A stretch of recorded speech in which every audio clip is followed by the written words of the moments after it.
This is Support is Sexy, episode 177, with Lisa Brown Alexander, CEO of Nonprofit HR and author of the book, Strong on the Outside, Dying on the Inside.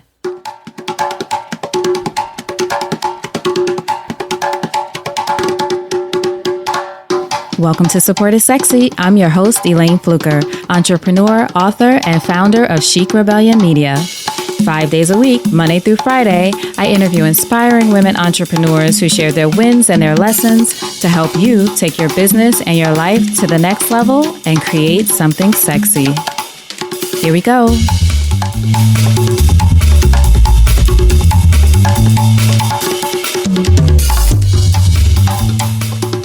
Hi, everyone. Welcome to a new episode of Support is Sexy. I'm so excited to have you here. It just would not be the same without you, and I truly mean that. So thank you so much for listening. I'm happy to have you here. Today we have Miss Lisa Brown Alexander, and Lisa is the CEO of a company called Nonprofit HR, which has been in business since 2000. So she's been in business for nearly 20 years, and the business continues to thrive and be one of the leading firms in the country that focuses on the nonprofit sector when it comes to HR and staffing. So Lisa talks to us about starting her business and growing her business and how she continues to focus on this niche, so to speak, and the importance of you finding your niche, serving it well, especially an underserved niche, serving it well and growing your business in this way. So Lisa talks to us about her entrepreneurial journey.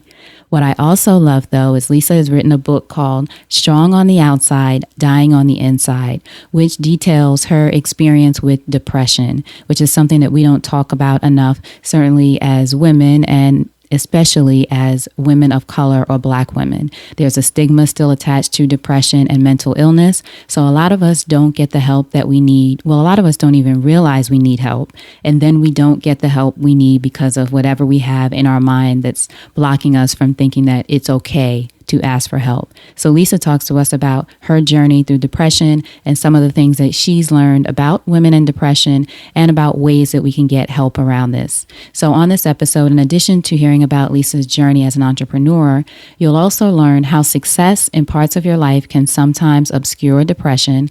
I think that was very important to talk about. We think success should make everything okay. We also talked about how to get beyond the shoulds, quote unquote shoulds, that we base on our success. So I should be happy, I should be this, but no, the reality might be that you're experiencing some pain.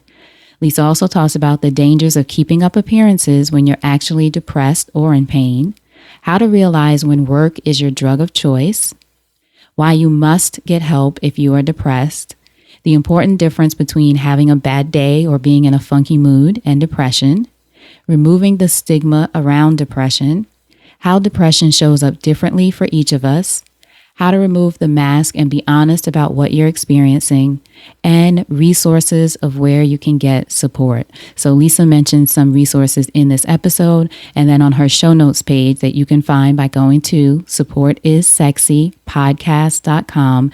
Just search Lisa Brown Alexander in the search box. Her page will come up, and I've listed some additional resources there that I found just from searching online. So there's plenty more out there, but I did want to list some in case someone out there is listening to the episode, needs some immediate resources. There's something there to get you started. On the podcast, we talk about support is sexy, not only in your business, though. There are plenty of ways that we need support and need help. So I want you to get the support that you need, especially if you're feeling depressed or something more serious. You may be even feeling suicidal. So I have resources there for you to reach out to get you started on your path to healing. All right, so tons of great information in here. Lisa is wonderful and shares her story so openly and transparently, which I appreciate. Thank you, Lisa. So I know you're going to enjoy this episode. Without further ado, Lisa Brown Alexander. So Lisa, thank you for joining us for an episode of Support is Sexy. I'm excited to have you here. Thank you. I'm excited to be here. Excellent. So first question, when did you first fall in love with entrepreneurship? Oh, wow. Pretty early. I would say probably by the age of about 16. I realized that I was not much of a follower, probably not a very good one. I was comfortable in teams, but I was more comfortable leading them and going where folks hadn't tread before. That was what gave me my zip. Where did you grow up? I grew up in Canada, actually. I was born in Montreal and grew up in Montreal and Toronto. My parents are from the Caribbean, from Jamaica to be particular, in particular. And then I came to Washington, D.C. to attend Howard University. Oh, okay. I went to Hampton. Hampton. I won't hold it against you. I know, I was going to say that. I won't hold it against you. So what was a young Lisa like growing up in Montreal? I came from a pretty conservative Christian background, pretty traditional. You defer to your elders, and the Caribbean culture was very strong in my upbringing. So we learned to work hard and to honor our elders and to be close to family. And that's been a hallmark of my life, really, to this day. Mm-hmm. So are you still in Montreal now? Where are you located now? No. I've been in Washington, D.C. since 1988. Oh, okay. Did you stay after college? I did. Mm-hmm. I did. I've been here ever since. Who were some of your greatest influences growing up? My parents, for sure. They instilled in me a sense of independence. My father was an entrepreneur also. My mother was a professional, so she wasn't an entrepreneur, but my father was. I also had a very strong influence in a woman who I worked with when I was in high school. I went to a boarding school, a high school in Canada, and all of the students had to work. And I had the privilege, when being the few students of color who was able to have an office job.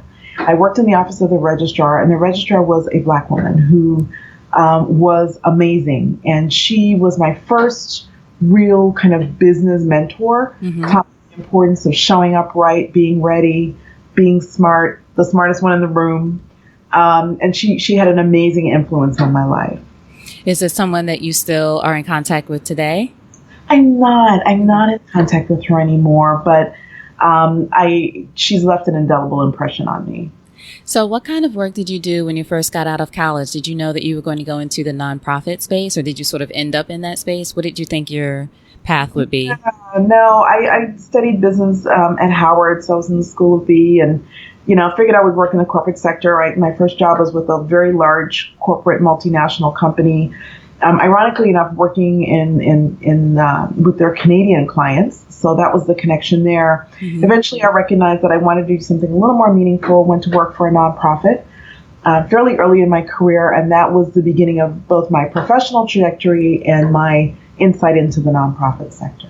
What did you love about the nonprofit sector? Its purpose, its meaning. Canada is a little different than the United States, and so my upbringing, my orientation was very much around social causes and social services. And when I came to the United States, I noticed that there was a very strong emphasis on profit and business. Not that there isn't in Canada, but it's just different orientation. But my personal orientation was around cause-related missions. And so I gravitated more to that space than I did the corporate sector. And at what point did you decide that you wanted to strike out on your own and build your company, Nonprofit HR? That happened as a result of a couple of experiences I had. One was with the American Symphony Orchestra League. I served as their director of HR. And in working with that organization, it became very apparent that the members of the organization, which were symphonies like the Boston Symphony and the New York Philharmonic and other symphonies across the country, that had paid staff were in need of HR guidance and consultation. I also, following that stint, worked with a large trade association that represented long-term care, so nursing homes and assisted living facilities. And they also had the same experience where their members were unable to secure nonprofit-centric HR consultation. And so out of those two experiences, I realized that there was a strong need in the sector for HR consultation, hence the creation of Nonprofit HR. What was the first step in starting your business once you decided that you were going to make this move? Because this was in 2000 you officially launched it, right? That's right. That's right. Yeah, so that's a long time. So what was the first step once you said, okay, this is what I'm going to do? That was the first step, deciding, right? A lot of times we have ideas in our heads about what we want to do, but we pull the trigger. I'm relatively fearless, which comes as a tremendous asset when you're an entrepreneur. And so I knew I needed to get away from where I was working. I enjoyed the work, but I knew that I wanted to do something more. And so I made the decision. I walked away from a very comfortable job. I had a corner office, a rubber tree plant, the whole 9 yards, but just wasn't being professionally fulfilled. And so I made the decision to take the risk. At the time, I was also pregnant with my third child and going through what later became a divorce. So it was probably not the best time to jump off. Mm-hmm. Words of Steve Harvey, but I did it and I have no regrets. What is the unique service that you offer of course, you're serving the nonprofit sector, but what do you feel like is the unique service that your company has offered for the past over a decade? Yeah, it's been 17 years actually. And I would say our most unique service is the fact that we are solely focused on the talent acquisition, development, and retention needs of nonprofit organizations. So nonprofits have multitudes of needs internally. They serve communities at the local, the regional, the state, the national level, and even internationally. But what they many times don't have is good, strong support for their people, systems, and policies and practices. And so my firm provides consultation in this space. We work with nonprofits to leverage their people assets to advance their missions. When you started your business, was there a point where you had to go through that phase of, especially because, like you said, you were leaving the corner office and the rubber tree plant, mm-hmm. where you sort of had to, what I call walk alone, where people were wondering, were friends or family, whoever might have been wondering, why are you doing this? Absolutely. As a matter of fact, just about everybody but my mama said, mm-hmm. why are you doing this? Particularly because I left when I left, right? I left the firm or the company that I worked with at a time when I was pregnant with my third child. My marriage was falling apart. And I had a really good job. And so why would you do this now? I did it because I had to. And because, I believe that you take risk when you believe in a thing and you pursue that thing. And if it doesn't work, then you can go back. But nothing beats a failure like a try. And so I was willing to give it my best. I knew that I also had the professional background to make it work. Mm-hmm. And so, I did it. I took a risk, and that's not for everyone. If you're not a risk taker, entrepreneurship is not for you. And I can't make it any more plain than that. Right. And I'm surprised. Well, I shouldn't say I'm surprised. It's interesting because sometimes it's our parents, especially, who want us to do the safe thing.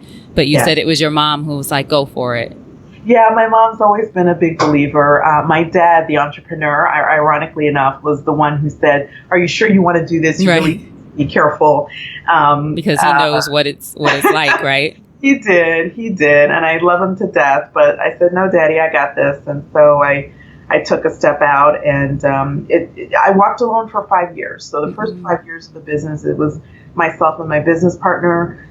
We did it alone in our respective homes. We talked every day by phone, but we didn't have an office. We didn't have any employees, and we were in the trenches doing all the work ourselves. And then in 2005, we were able to hire our first employee and get a physical office here in Washington, D.C.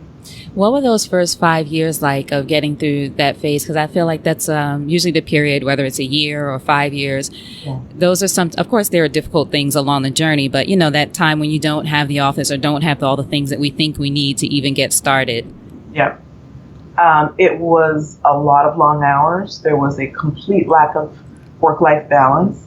I probably worked an average of 12 to 15 hours a day. And again, keeping in mind, I had just gone through a divorce, had 3 children under the age of 10. Fortunately, my mother stayed with me, so that facilitated my ability to work. But it was tough. No lie, it was tough. But I worked long, hard hours. I had to do everything myself, from mailing envelopes to writing proposals to going on client meetings. But it paid off. It absolutely paid off. It paid off 17 years later. What do you think has been crucial to nonprofit HR's success, continuing success? I would say our unique value proposition. We could have easily, we're in Washington, D.C., right? So the nation's capital. We could have easily made a decision to work with government, either at the local or federal level. We could have taken on corporate clients. They've got a ton of defense contractors in Washington, and there are many industries that support the defense industry here in the DC area. But what has made us unique and successful is our singular focus on the social sector. That resonates with social sector and nonprofit leaders. They understand that we not only know HR and talent issues, but we also understand the sector and all of the nuances that the average person can't see. And how important has it been for your business to focus on a niche, as they call it? Oh, that's been essential. I think if we had kind of diluted our brand to take on other sectors and other industries, we would have been a very small fish in a very big pond. Instead, we're a larger fish in a smaller pond, and that has worked well. Now we have 25 employees, 2 in Chicago, 1 in upstate New York. We have a clientele that ranges from large organizations like Amnesty International and Greenpeace to small community-based organizations that no one's heard of.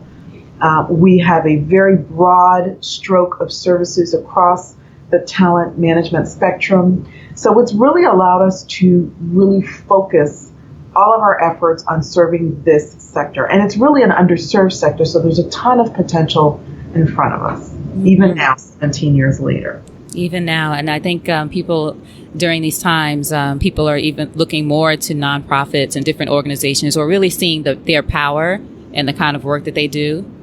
Absolutely. And as we progress through this next 4 years, it, I think, will be even more critical that nonprofit sectors are equipped with the right talent, that they can attract the right people, they can develop that talent and retain that talent, because the nonprofit sector is going to be called upon to fill the safety net and to fill the gap that the federal government could potentially walk away from. Right. What do you think most nonprofits, larger or smaller, get wrong about staffing? If you have time to share that. Yeah, they don't.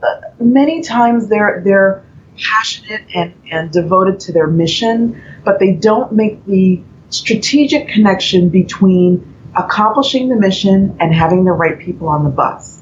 There's a real correlation between having the right talent in an organization and achieving your strategic objectives. If you have the wrong people, or if you take talent acquisition and talent management as something that's incidental, then it has the potential to really impact how quickly you can get to the people that you're trying to serve. And so I think it's essential.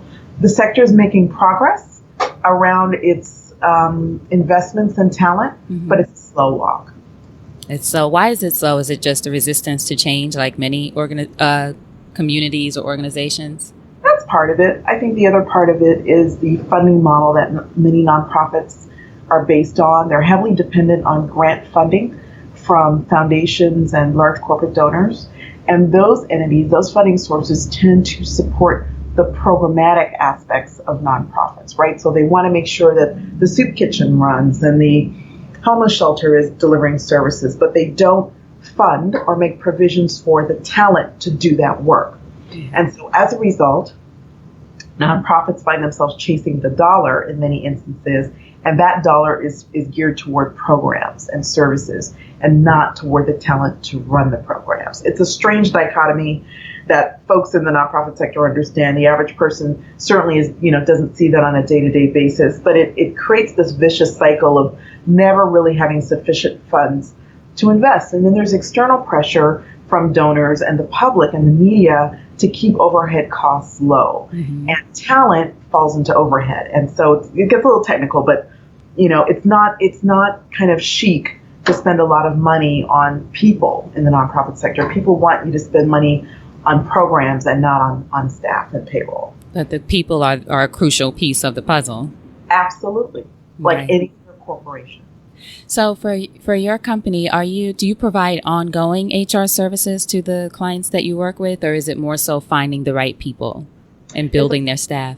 Yeah, it's a combination. So we have 3 parts to our business. The hallmark, the bread and butter of nonprofit HR has been in the outsourcing space. So nonprofit HR outsourcing. We, about 5 years into the business, maybe 7 years into the business, we added a talent acquisition practice that includes executive search services as well as temporary placement services. And then we also have an education and information or a knowledge practice where we put out research and data. around talent practices in the nonprofit sector. Okay, so you have built nonprofit HR, as we said, over the past 17 years into this, one of the country's leading firms focused specifically on the nonprofit sector. But during that time, you were experiencing success. But as you mentioned, you were going through a lot in your life, as you know, a lot of us do go through these changes. But you also battled depression during that time. I did. Yeah, tell us about that part of your journey. Wow, that was a long walk in the valley. It felt like a long walk anyway. It was about 5 years, and it really began after the birth of my second son. So, like many Black women, we think we can do it all, and we kind of put on our mask, and we hold it up for everybody, but not ourselves. And so after the birth of my second child, I was also, by the way, commuting between Washington, D.C. and New York City every week. And so I had my child, and 6 weeks later, I was back on the road, laptop in one hand, breast pump in the other, and did not give myself enough time to rest, to bond with my child, to just kind of recuperate from having delivered my second son. And that was the beginning of my depression. So it started as postpartum, but then because it went unchecked, because I felt, I'm just feeling funky, I'm just tired, I can just keep going. And that mindset led me to go untreated for years. And that's what took me kind of into a really dark place. Despite the fact that I was depressed, because I felt compelled to keep my game face on, right? Like we do as Black women, we can do this. I got this. Right, I got this. That thing we do. I didn't get treatment, but I also saw a lot of progress in my career. So I got promotion after promotion. I was elevated, and that, of course, fed into the notion that I could keep doing this without getting the help that I needed.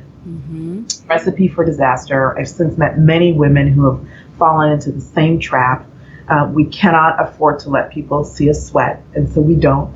But then we kind of retreat inside ourselves and deal with our pain in a self-destructive way. Now, I did not resort to drugs. I didn't resort to gambling, alcohol, none of that. That didn't flow with how I was brought up. But what it did cause me to do is become a workaholic. And I became, work was my drug of choice. And I talk about this in the book, Strong on the Outside, Dying on the Inside. I talk about the fact that work was my kind of neutralizer. It helped me feel better. And the more success I attained on the job, the more I worked. And it just became a vicious cycle. And I think it's interesting, to your point, that this idea that we put on the mask and that success can be the thing that sort of, what's the word I'm looking for, binds us to the depression, because we are keeping up this facade because everything else seems like it's working. So surely we can shake off whatever this, little depression is, but that's not the case. Yep. And that compounded with, the challenges that we face in the Black community about talking about depression. God forbid that you be a person of faith, because that makes it even more complicated. Girl, just pray it away. Just pray it away. Out and, go see the pastor. And, most of us love our pastors, but many of them are not equipped professionally to deal with depression on a real kind of clinical level. That requires the help of a psychiatrist and a psychologist. In some instances, we need medication. I wasn't in that category, thank God. But many people are in a place where they need that. And you can't get a prescription from your pastor. You've got to get that from a licensed medical professional. Right. I always say, ask your pastor to pray that you find the right therapist. There you go. That's what you need. A spirit-led therapist. So why was it important for you to share your story in your book, Strong on the Outside, Dying on the Inside? I'll be honest with you. Initially, it wasn't. I started writing as a way to process my own pain, right? And it started as a journal entry, and then it moved to being a sermon, and because I was involved in church the whole time, and then it evolved from a sermon to being a book. And the more I wrote, the better I felt. The more I felt free to talk to others about how I was feeling. I started to reach out to professionals, who had experienced depression, like Terry Williams. She was instrumental in providing me insights about her own journey and her experience that I talk about Terry in the book. She was a wonderful guide and mentor for me during that period. But as I began to share my story, once I finished the book and began to share my story, I realized how many women were in the same situation. And I would, have either book signings or ask to speak somewhere, and women would form a line after the presentation, and someone always had tears in their eyes. And these were well put together women, smart women, educated women. But they were living with pain that they felt bound by, to use your word. They could not share. They didn't feel safe to share because they felt compelled to keep that game face on, to not let anybody see that they were in pain and that they were hurting and they didn't know what to do. It was hard. How do we get past this idea that, like you said, with being successful, that how do we get past the should? So, for example, well, I'm successful. I should be feeling great, or I, have all this money, or the corner office, or the great family, all these things, these shoulds that we're supposed to, sort of negotiate within ourselves of how we are supposed to be, or how we think we're supposed to be based on what we've been told. How do we get beyond that? How did you get beyond that? I can only talk about my own experience. The depression is very personal, and it shows up in a multitude, innumerable ways. Mm-hmm. So I don't want to begin to prescribe for someone what they should do. What happened for me is I got tired of being blue and sad and depressed. I got tired of the gray. Everything was gray. The sun could have been brilliantly hot, and it was gray for me. I got tired. I got tired of feeling sad and despondent. And I said, if I have to crawl my way back to peace of mind, I'm going to do it. And I began to reach out, and I asked for referrals to good therapists, and finally found one who really helped me pull my way out of a hole. She was amazing. She had the voice of Maya Angelou, just incredibly soothing woman. And she really, she did her job so well, which was to help me process the triggers for my depression and overcome them. But as I said, depression is very personal. It's a very intimate, private thing for many people. And the triggers for it vary. And so there's no formulaic response other than, if you are in this situation, find one person who you can reach out to, who can be the link between the darkness where you live and the light. And let that person in on where you are. Talk to them. Talk your way out of and through your depression. I strongly believe that many of us are held bondage to our depression because we refuse to talk about what's going on. And we have learned that behavior over years through cultural practices, through family beliefs, through the talk that we hear on the street. Girl, you're not crazy. That's for white women. All that stuff that that has formed a prison around us. Break those chains and make the decision that you deserve better. And when you agree with yourself about that, then that's the first step, in my opinion, to recovery.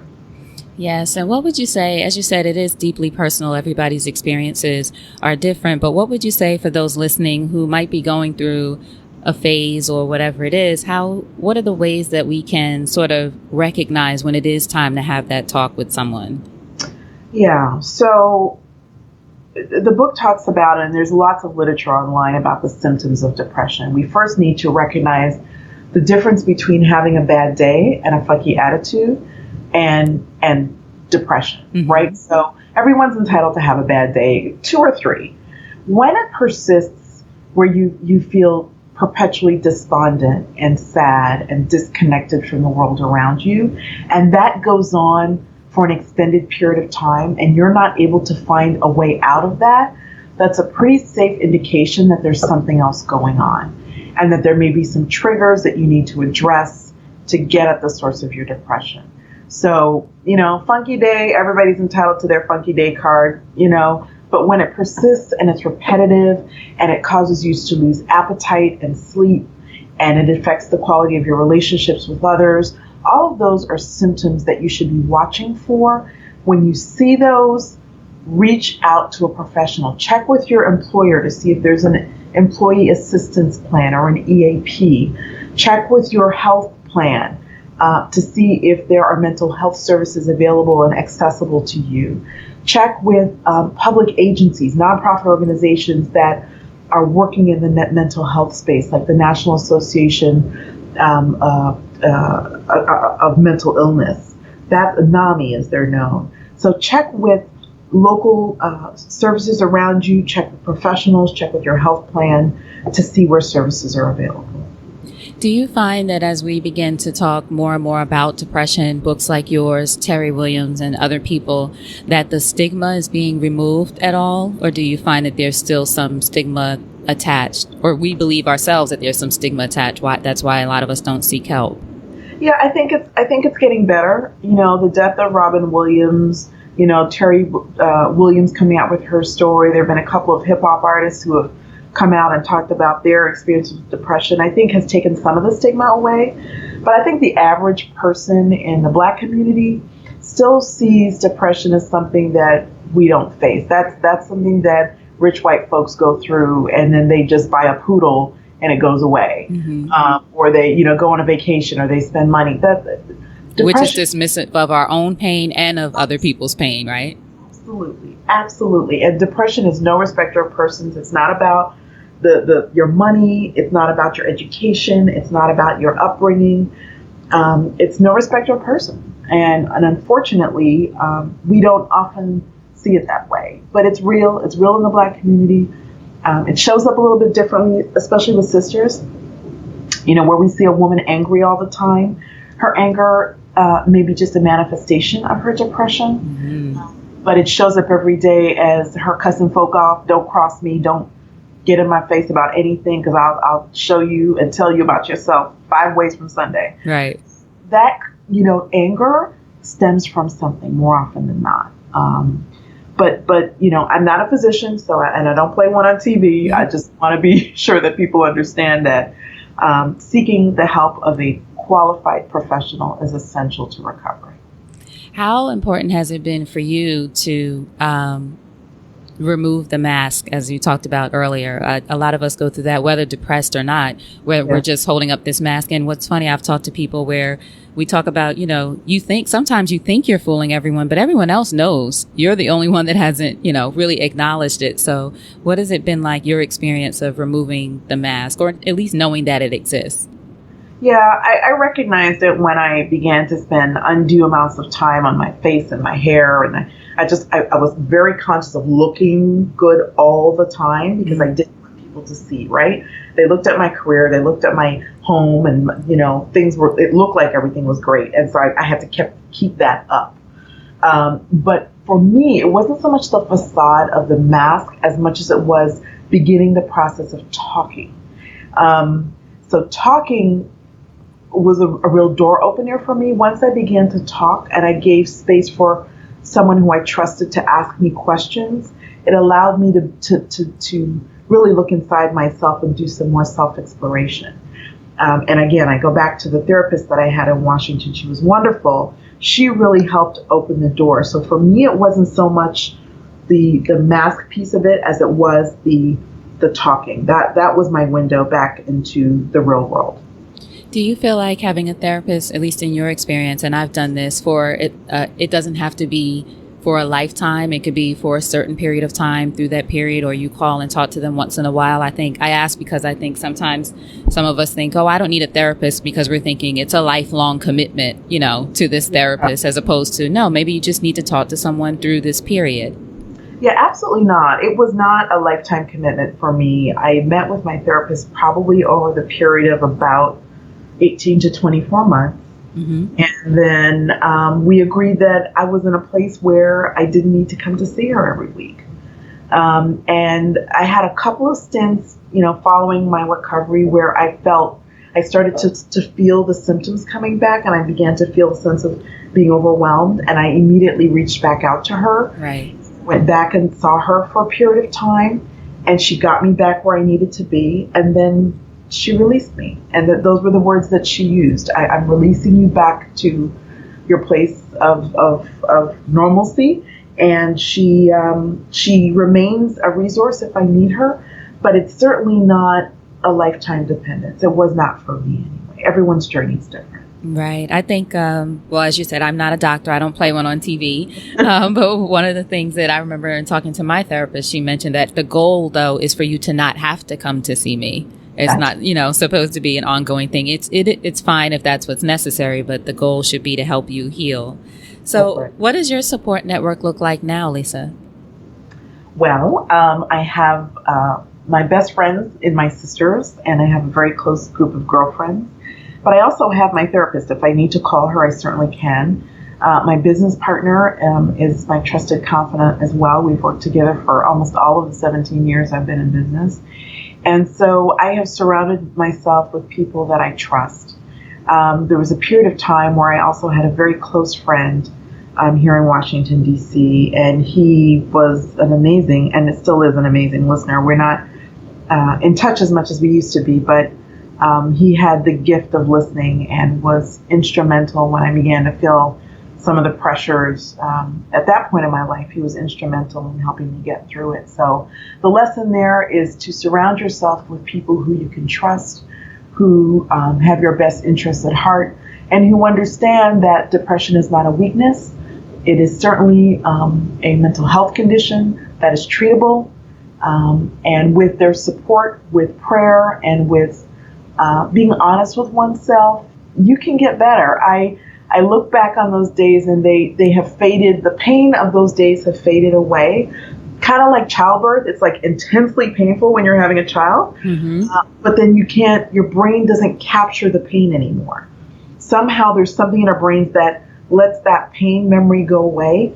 Much like for me, depression has been the same way. I don't remember the intensity of the pain anymore. I'm really seeing the other side of it. I live free of depression now. I'm a survivor, but I live free of it. I feel very content with my life and those who are in it. And so, all of the research will tell you that depression is a treatable illness. And so for those of you who are listening who are feeling that you're experiencing depression, know that there is life on the other side. I'm here to testify.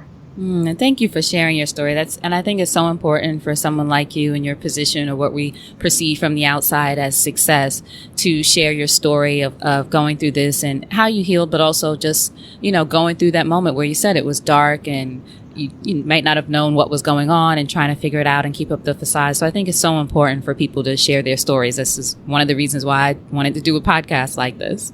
Well, thank you. Yeah, absolutely. Did you find that in your journey of healing that there were any points where you had to sort of change maybe the circle you were within, or the people that you were around and that kind of thing, just to help yourself heal, even if it was for a short period of time?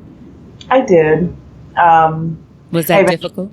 It was difficult. I eventually got divorced, which was a part of the challenge for me. And so that was a difficult thing to do. As I said, I had small children. I had left my job, and the timing was just not good.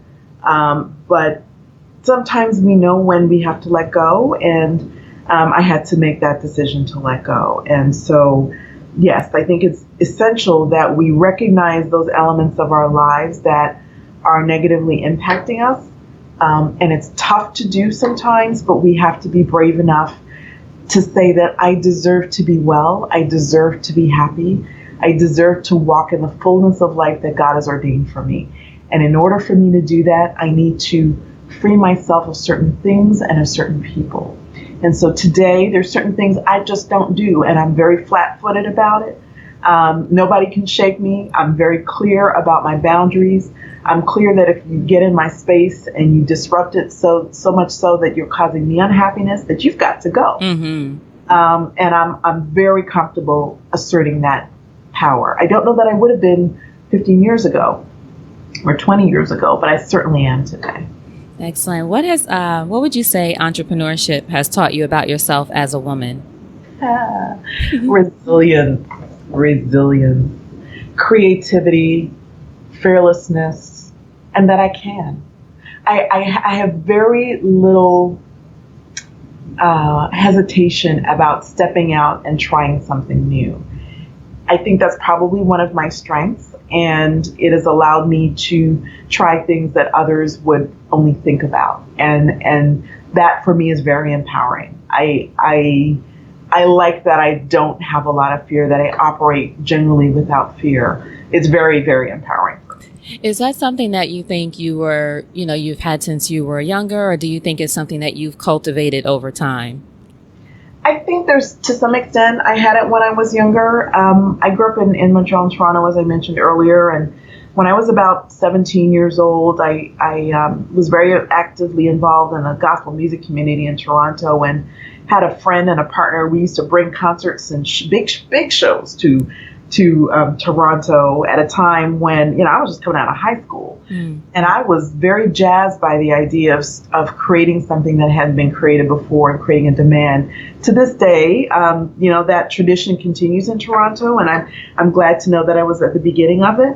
I've since moved on, but, I was 17 when that was going on. So some of it, I think, is just inherent in who I am. My sisters will tell you, I'm the youngest of four, and my sisters will tell you that I used to wander the streets as a little girl, just walking around, talking to neighbors, just free spirit. Right. I think it's just kind of in my DNA.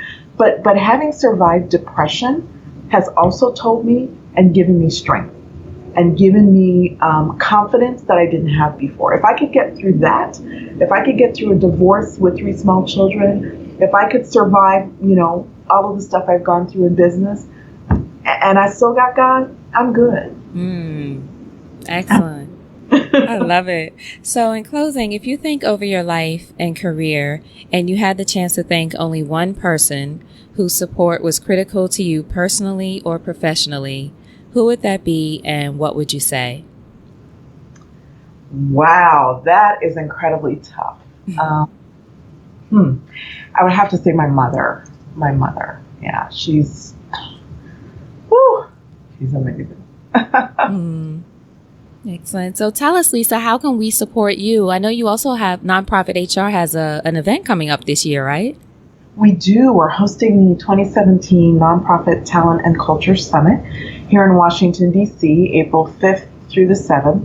And it's a gathering of nonprofit leaders who are engaged and invested in making sure that their people assets are leveraged fully in support of their mission. So we're going to have executive directors and CEOs and chief human resources officers and other professionals working in the talent and HR space convening in Washington, D.C.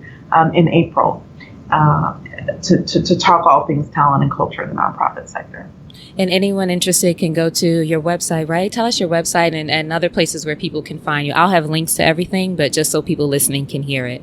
Sure. So our website is www.nonprofithr.com. That's all one word.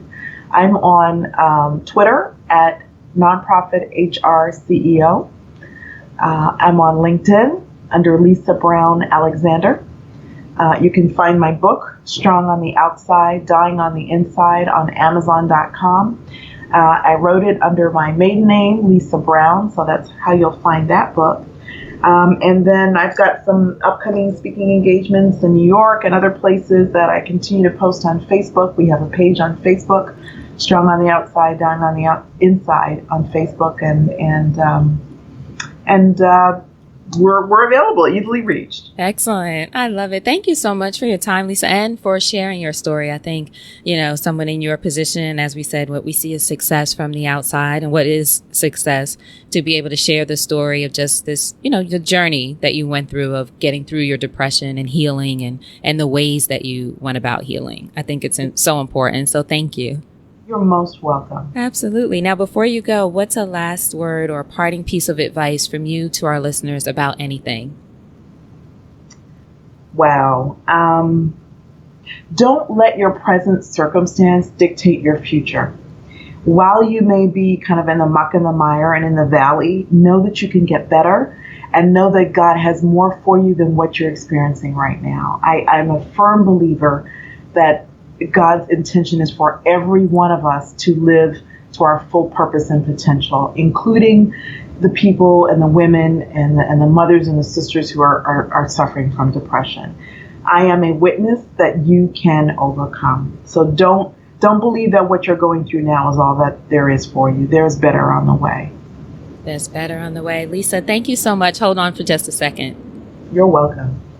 All right, I hope you enjoyed that episode with Lisa Brown Alexander. And as I said, please go to supportissexypodcast.com, search Lisa Brown Alexander. You'll see her show notes page and all of the resources that she mentioned there. So how to get in touch with Lisa, how to find out more about nonprofit HR as well as their event, and resources that we discussed and some additional ones that I added if you're experiencing depression or you think you might be, or you just want to talk to someone. There are some resources there to get you started. Also, before you go, if you're looking for another kind of support where you want to be surrounded by women who really want to see you win, a mastermind is a wonderful way to do that. So I hope you'll go to createsomething.sexy.com and check out the new mastermind that I'm launching on March 20th, the first day of spring, bringing together a diverse group of driven, passionate, and generous women who are there to support each other and moving each other forward. createsomething.sexy.com. Go check it out, find out more about it. If it's right for you, just click one of the sign up buttons and I will send you an entry form. Quick little entry form, just 7 questions to find out more about you, and you'll be on your way. A mastermind has been very critical in my journey as an entrepreneur and as a person, personal development overall, and masterminds have supported all of that in helping me move forward. So I want the same for you, whether it's this mastermind or another one. Get around some people who can support you in your journey. So check out createsomething.sexy.com and see if it's right for you. So until next time, you know what to do. Go out there and create something sexy, and I'll talk to you soon. Take care.